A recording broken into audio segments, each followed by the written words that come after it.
नमस्कार। Entertainment redefine के इस सीरीज़ में ये आज एक लास्ट वीडियो है जिस पर मूलतः मैं महाभारत नाम के माइथोलॉजी का मेंशन करूँगा और उसके पीछे क्या सिग्निफिकेंस है, उसके पीछे डीप फिलोसफिकल आइडियाज़ क्या रहे हैं, उस पर बात करूँगा। क्योंकि लास्ट टाइम मैंने कहा था कि आज मॉडर्न टाइम्स में हमें एक नए माइथोलॉजी की ज़रूरत है जो साइंटिफिक थॉट, साइंटिफिक प्रिंसिपल्स और साथ में स्पिरिचुअल फिलॉसफी को लेकर हो, तभी वो एक कंप्लीट माइथोलॉजी मानी जा सकती है और मॉडर्न माइथोलॉजी कही जा सकती है। पास्ट में हमारे पास माइथोलॉजीज़ बनी हैं जिसमें प्रमुख रामायण महाभारत हैं। उसके अलावा पौराणिक कथाओं से भी हमने डीप स्पिरिचुअल आइडियाज़ को थोड़ा सा एंटरटेनमेंट के ज़रिए लोगों तक पहुंचाने का प्रयास किया है। उसकी भी कुछ एक दो मिसाल मैं आज पेश करना चाहूँगा। इस बात को कहने से पहले मैं एक और छोटी बात कहना चाहता हूँ कि मनुष्य जाति ने एक ख़ास समय में spiritual ideas, philosophical ideas, wisdom से भरे हुए आइडियाज़ को जनरेशन टू जनरेशन ट्रांसमिट करने के लिए आर्ट का सहारा लिया। कला का आविष्कार बड़े पैमाने पर तभी हुआ जब हमें इसकी आवश्यकता महसूस हुई कि हम अगली जनरेशन तक, मनुष्य जाति तक हम कैसे ये गूढ़ विचार को जिससे मनुष्य जाति प्रेरित होकर जिए, कैसे पहुंचाए।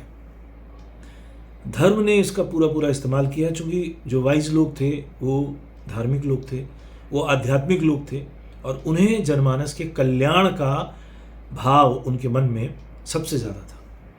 तभी आज हम जो भी थोड़ा बहुत अच्छा इस धूल धूसरित धरती पर देखते हैं वो इन्हीं धार्मिक आर्टिस्ट्स के ज़रिए मनुष्य जाति तक पहुंचा है। एक छोटा सा एग्जाम्पल देना चाहूँगा। हमारे सनातन धर्म में स्वस्तिक एक सिंबल है, सब जानते हैं, घरों में लगाते हैं, घर घर में लगाते हैं, गांव गांव में इसका उपयोग होता है। अब इसके पीछे का फिलोसफिकल सिग्निफिकेंस क्या है? स्वस्तिक से पहले आप एक क्रॉस की कल्पना करें। क्रिश्चियन धर्म में भी क्रॉस पूरी तरह से इस्तेमाल हुआ।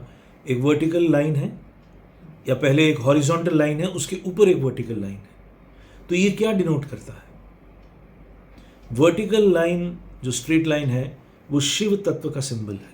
शिव पूरी सृष्टि में ओतप्रोत भाव से है, वो ब्लिस पर्सोनिफाइड है, वो प्योरिटी का सिंबल है, वो ईश्वर का सिंबल है, वो प्योर कॉन्शियसनेस का सिंबल है, चेतना का सिंबल है। तो वो फंडामेंटल फैक्टर है इस पूरे कॉस्मोस का, इस पूरे यूनिवर्स का, शिव तत्व। लेकिन शिव अपने साथ जब सृष्टि करते हैं तो शक्ति की सहायता से करते हैं। शक्ति उनका विमर्श है, उनका रिफ्लेक्शन है शक्ति। तो हमने स्ट्रेट लाइन यानी हॉरिजॉन्टल लाइन से शिव को दिखाया और उसके ऊपर वर्टिकल लाइन ड्रॉ की, वो शक्ति तत्व है। यही हमारे देश में पौराणिक काल में एक पिक्चर भी देखी होगी, काली, भगवती काली का चित्र है विद वन हैंड में एक स्कल है और गले में 49 स्कल है। बड़ा डीप सिग्निफिकेंस है उसका। और नीचे लेटे हुए शिव हैं, शिव की छाती पर वो खड़ी है। तो ये इसी का चित्र के जरिए डिपिक्शन है इस थॉट का। क्रिश्चियनिटी ने इसको ऐसे ही लिया है, पुरुष और प्रकृति का सिंबल है ये। और इसी में हर कोने पर, हर पॉइंट पर एक लाइन ड्रॉ कर दीजिए, ऊपर फिर दूसरे, फिर तीसरा, फिर चौथा। ये समय का सिग्निफिकेंस है। समय के दायरे में ये शिव शक्ति बंध गया।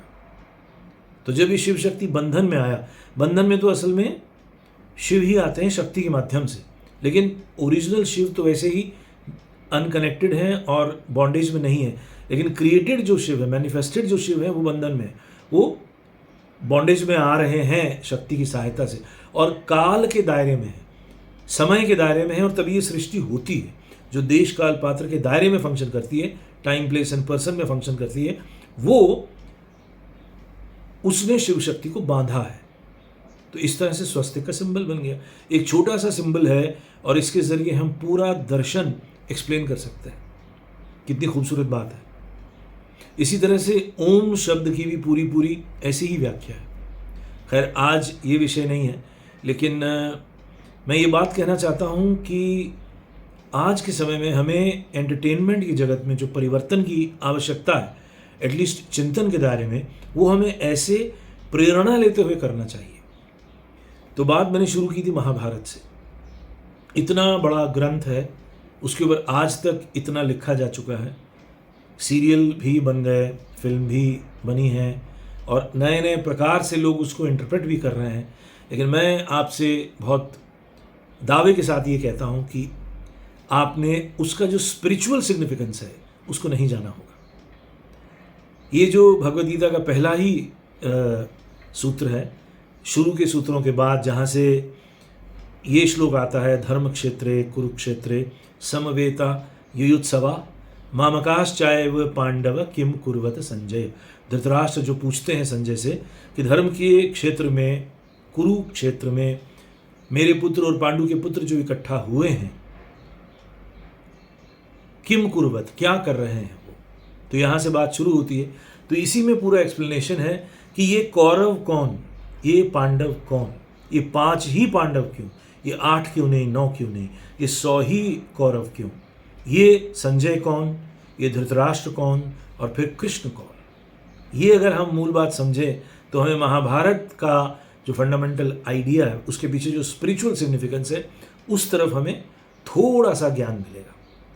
तो देखिए, फिलॉसफी की जो बात है उसमें मूल बात यह है कि हमारा शरीर है, हमारा मन है, मन के कई चेंबर्स हैं। मन मूलतः अहम, चित्त और महत, इन 3 स्टेजेस से गुजरता है। मॉडर्न साइकोलॉजी मन को अलग तरीके से बताती है। सबकॉन्शियस माइंड है, कॉन्शियस है, सुपर कॉन्शियस है, कलेक्टिव सबकॉन्शियस है। लेकिन जो स्पिरिचुअल वर्ल्ड के गुरु हैं, उन्होंने हमारे मन को चित्त, अहम और महत, इन 3 स्टेजेस में डिवाइड किया है। मन, बुद्धि, अहंकार ऐसे भी कहते हैं। और इसके बाद आत्मा का क्षेत्र आता है। आत्मा जो गहन शांति का स्थान है, जो अवेयरनेस का स्थान है, जो ब्लिस का स्थान है, जो हर चीज़ का, हर घटना का दृष्टा है, जिसका मौलिक फंक्शन अवेयरनेस है और उसका जो टेस्ट है वो आनंद है, ब्लिस है। अब ये 5 ही पांडव क्यों हैं? उसके पीछे जो दूसरे फादर, ग्रैंडफादर, ये बात है, मैं उसमें नहीं जाता। लेकिन पंच तत्व से 5 पांडव का संबंध है।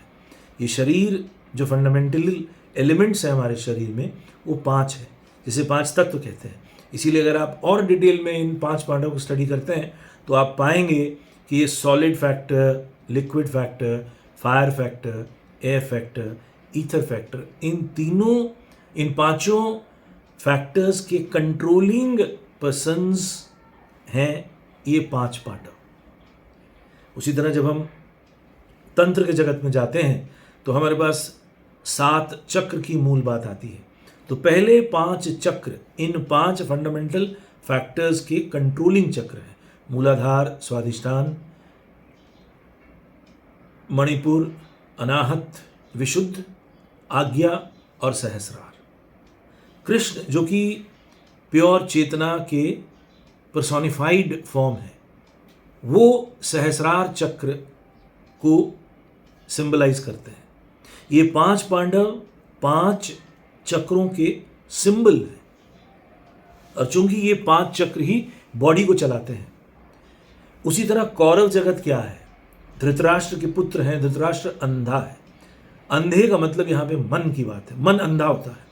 मन अच्छाई की तरफ भी जाता है, मन बुराई की तरफ भी जाता है। और मन चलता है इंद्रियों से। ये इंद्रियां कितनी हैं? ये इंद्रियां 10 हैं। 5 ज्ञानेंद्रियां हैं, 5 कर्मेंद्रियां हैं। और ये 10 इंद्रियां 10 दिशाओं में फंक्शन करती हैं। तो 10 × 10 = 100। So that is why Kaurav की संख्या 100 है। मन को चलाने वाली ये कौरव की संख्या 100, और ये भिड़ती है पांडव के जो 5 फंडामेंटल फैक्टर्स को कंट्रोल करने वाले 5 चक्र को डिनोट करते हुए। ये 5 पांडव हैं। इनसे इनकी भिड़ंत हो ही जाती है, क्योंकि पांडव तत्व अपने इस शरीर को चक्रों की सहायता से कृष्ण की तरफ ले जाना चाहते हैं। और कृष्ण कौन है? कृष्ण हमारा लक्ष्य है। कृष्ण है हमारे ही भीतर का सहस्रार चक्र। आज्ञा चक्र पांचवा जो फैक्टर है, ईथर फैक्टर, जहाँ पे मैटर समाप्त होता है, उसके बाद मन की परिधि शुरू हो जाती है, वो आज्ञा चक्र है। और मन के पार का जो संसार है, वो चेतना का जो जगत है, उसको डिनोट कर रहे हैं कृष्ण।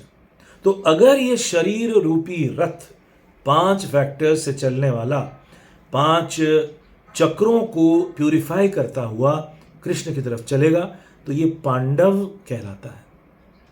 कौरव जो इंद्रियों की वजह से, जो मन के 10 इंद्रियों को लेकर जो चल रहा है और इंद्रिय सुख में लिप्त है, वो केवल भोग के जगत में शरीर को चलाएगा।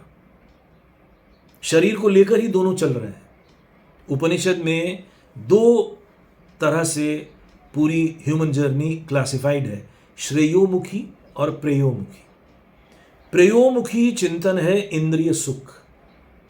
हमारा जो एक्सटर्नल वर्ल्ड, जिससे हम देखते, सुनते, खाते, पीते और दूसरे काम करते हैं, वो इंद्रियों से होता है। इंद्रियों से मिलने वाला सुख ही शुरू में हमें तृप्त करता है, लेकिन जब हम और गहरे देखते हैं तो इंद्रियों के पीछे मन है। मन के सुख के लिए ही हम इंद्रियों को फंक्शन में लाते हैं। फिर मन के पीछे विवेक है, बुद्धि है, महत्त्व है, तो उसके लिए हम फंक्शन करते हैं, हायर सुख। और इस इंद्रिय, मन और बुद्धि के पीछे आत्मा का तत्व है, जो ओरिजिनल फैक्टर है, ओरिजिनल कॉज है पूरे एग्जिस्टेंस का और मनुष्य का भी। और आत्मा से मिलने वाले सुख को जब आप अपना लक्ष्य मानते हैं, तो आप पांडव वृत्ति से गाइडेड हो रहे हैं। तो जब आप ईश्वर को, परमात्मा को, आत्मज्ञान को अपना लक्ष्य मानेंगे, तो आप पांडव के राह पे चलेंगे।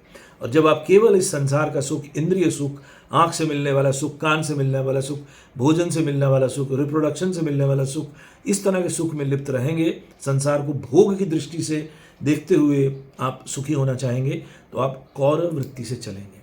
तो जब ये 2 प्रकार की धाराएं हैं हमारे ही भीतर, तो इसमें भिड़ंत होना स्वाभाविक है, इसमें युद्ध होना स्वाभाविक है। तो महाभारत की कथा में जो युद्ध है, वो हमारे मन के भीतर के युद्ध की बात है। मन में ये दोनों ही वृत्तियां संघर्ष करती हैं, कौरव वृत्ति, पांडव वृत्ति।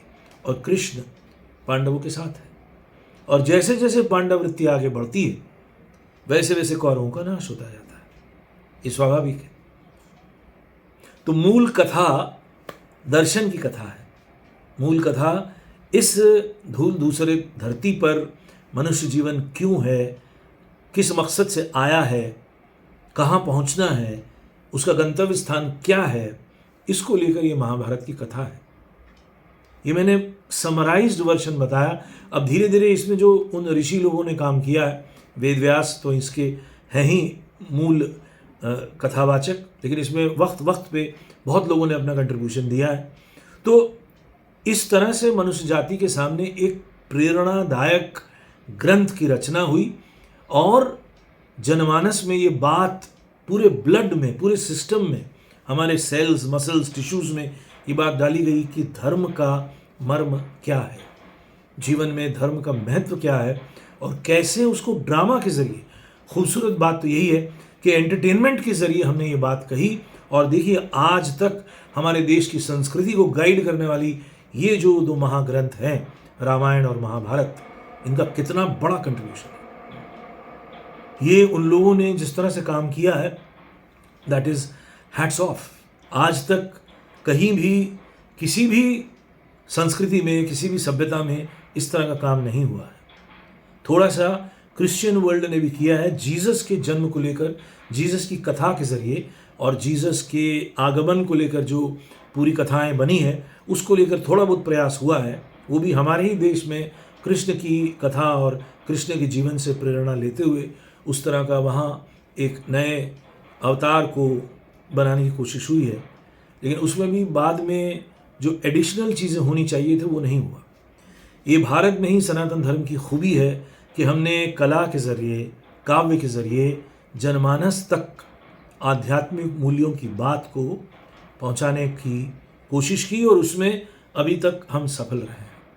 अगर कोई व्यक्ति महाभारत को एक सिंपल स्टोरी के रूप में भी देखता है तो भी ये एक ग्रैंड स्टोरी है, महाग्रंथ है, महाकाव्य है और ड्रामा से भरा हुआ है। अलग अलग तरह के चरित्र हैं। समाज का कौन सा क्षेत्र है जो अछूता है?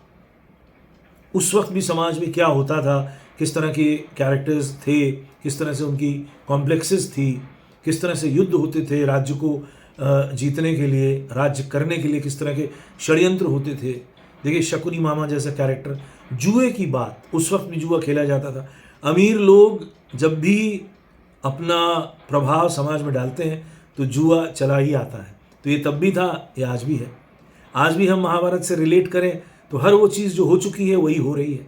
कितनी बड़ी बात और खूबसूरत बात है। तो इसलिए ये कालजयी कृतियाँ हैं।